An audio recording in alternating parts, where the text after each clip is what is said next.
something we need to talk about. Here's the biggest thing we tend to overlook in the creative pursuit or process for both ourselves and our kids.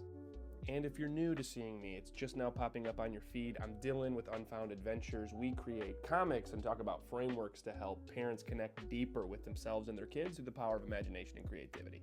If you like daily reminders of this, make sure you do me a favor and like and follow. It actually helps the algorithm, believe it or not. Every morning, I have a simple routine. I wake up, I take the dogs out, I make myself some coffee, I hang with my kid, and I create a video for y'all on the importance of imagination and creativity.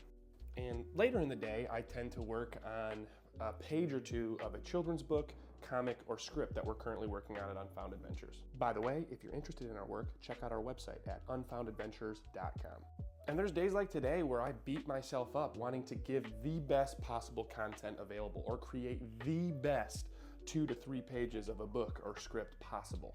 And that's not always going to happen. I'm sure yourself or your kids are in the exact same situation when it comes to perfecting your writing or your illustrating or working towards sports or your passion. But here's the biggest thing we need to remember. You're not going to have your best work every single day. Our biggest superpower and what we tend to forget about the most in the creative process is the power of consistency. Day by day, working towards a craft or your mastery that you care about, and we have to work through the good and the bad of that. So the important thing to remember with consistency for yourself or your kids is make it something small each day. C.S. Lewis said it best when he said both good and evil increase at a compound interest. That's why the little decisions that we make every day are of significant importance to our lives.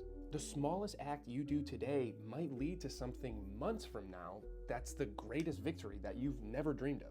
So with this noted, we need to do 2 things. One, have one small act that we can do every day in our creative process. Maybe it's just working on drawing a good face or head for illustrating, or just working on a good opening scene or a good log line for screenwriting. It might be taking 20 shots a day if you're a hockey player. So 1, we need to remind ourselves to do these small acts, and 2, we need to take time to intentionally recognize these acts for ourselves or our kids. This is how we learn to enjoy the creative process, by truly enjoying each step of the process.